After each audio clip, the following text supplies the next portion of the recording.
ନିଜକୁ ସବୁଠୁ ବୁଦ୍ଧିମାନ ଭାବୁଥିଲା ଓ ଅନ୍ୟମାନଙ୍କ ମଜାକ କରୁଥିଲା। ଗୋଟେ ଦିନ ସେ ମଧୁସୂଦନକୁ ଦେଖି କହିଲା, ହାତୀ ଭାଇ, ତୁମେ ବହୁତ ବଡ଼ ଶକ୍ତିଶାଳୀ, କିନ୍ତୁ ମୁଁ ତୁମକୁ ହରେଇ ଦେଇ ପାରିବି। ମଧୁସୂଦନ ହସି କହିଲା, ମୁଁ ତୁମ ସହ ଯୁଦ୍ଧ କରିବି ନାହିଁ। ଜଙ୍ଗଲରେ ଶାନ୍ତି ରହିଲେ ସମସ୍ତେ ଭଲରେ ରହିବେ। କିନ୍ତୁ କାଳିନୀ ମନରେ ଚିନ୍ତା କଲା ହାତୀକୁ ଲଜ୍ଜିତ କରିବା ପାଇଁ। ପରଦିନ କାଳିନୀ ଜଙ୍ଗଲର ସମସ୍ତ ପଶୁଙ୍କୁ ଡାକିଲା। କହିଲା, ଆସ, ଆଜି ଆମେ ଏକ ପ୍ରତିଯୋଗିତା କରିବା।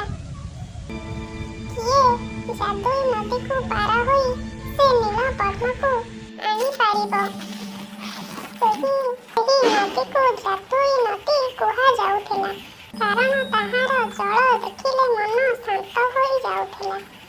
ସେହି ଝିଲିମିଲି ପାଣିରେ ସାପ ରହୁଥିଲେ। କେହି ସେଠାକୁ ଯିବାକୁ ସାହସ କରୁନଥିଲେ। ସବୁ ପଶୁ ଭୟଭୀତ ହୋଇ ଚୁପ୍ ରହିଲେ।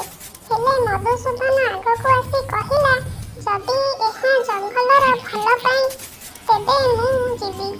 ସବୁ ପଶୁ ଆନନ୍ଦ ହୋଇ ତାଳି ମାରିଲେ। ମଧୁସୂଦନ ନଦୀ ପାଖକୁ ଗଲା। ସେ ଜଳରେ ପାଦ ରଖିବା ମାତ୍ରେ ଏକ ଆଲୋକ ଚମକିଲା। ନଦୀ ମଝିରେ ଏକ ଜଳପରୀ ଆସିଲା ଓ ହାତୀକୁ କହିଲା, ତୁମେ ଦୟା ଓ ସାହସର ପ୍ରତୀକ। ଯିଏ ଅନ୍ୟକୁ ସାହାଯ୍ୟ କରେ ସେ ଯାଦୁଇ ନଦୀକୁ ପାର ହୋଇପାରେ। ଯେଉଁମାନେ ମିଛ କୁହନ୍ତି ଏବଂ ଅନ୍ୟକୁ ହଇରାଣ କରନ୍ତି ସେ ଜଳରେ ବୁଡ଼ି ଯାଆନ୍ତି। ହାତୀ ପରୀକୁ ନମସ୍କାର କଲା ଓ ନଦୀ ପାର ହେଲା। ସେ ନୀଳ କମଳ ଫୁଲ ଆଣି ଜଙ୍ଗଲକୁ ଫେରିଲା। ସବୁ ପଶୁ ଆନନ୍ଦରେ ତାଳି ମାରିବାକୁ ଲାଗିଲେ। କାଳିନୀ ମାଙ୍କଡ଼ର ଲଜ୍ଜା ଅନୁଭବ କଲା ଓ ମନରେ ପ୍ରତିଶୋଧ ରାତିରେ କାଳିନୀ ଚିନ୍ତା କଲା, ମୁଁ ମଧୁସୂଦନକୁ ଏବେ ହରାଇ ଦେବି। ରାତିରେ ହାତୀ ଶୋଇଥିବା ବେଳେ ତା ଦେହରେ ଜାଲ ବୁଣିଦେଲା ଓ ଅନ୍ୟ ପଶୁମାନଙ୍କୁ ଡାକି କହିଲା, ଦେଖ, ହାତୀ ମୋ ଜାଲରେ ପଡ଼ିଗଲା। ହାତୀଠାରୁ ମୁଁ ଶକ୍ତିଶାଳୀ। ସବୁ ପଶୁମାନେ ଦେଖିଲେ ଜାଲ ଭିତରେ ହାତୀ ଥିଲା, କିନ୍ତୁ ମଧୁସୂଦନ ହସି ଜାଲଟିକୁ ଛାଟିଦେଲା। ସମସ୍ତ ଜାଲ ଉଡ଼ିଗଲା। ମଧୁସୂଦନ କହିଲା, କାଳିନୀ, ମୁଁ ତୁମକୁ ଦଣ୍ଡ ଦେଇପାରେ, କିନ୍ତୁ ମୁଁ ତୁମକୁ ଦଣ୍ଡ ଦେଉନି।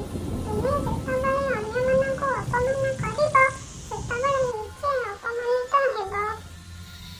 କାଳିନୀ ଲଜ୍ଜିତ ହୋଇ କହିଲା, ମଧୁସୂଦନ ଭାଇ, ମୋତେ କ୍ଷମା କର। ମୁଁ ଆଉ କେବେ କାହାକୁ ଅପମାନିତ କରିବି ନାହିଁ। ସେହି ଦିନଠାରୁ ସବୁ ପଶୁ ମିଶି ଶାନ୍ତିରେ ରହିଲେ।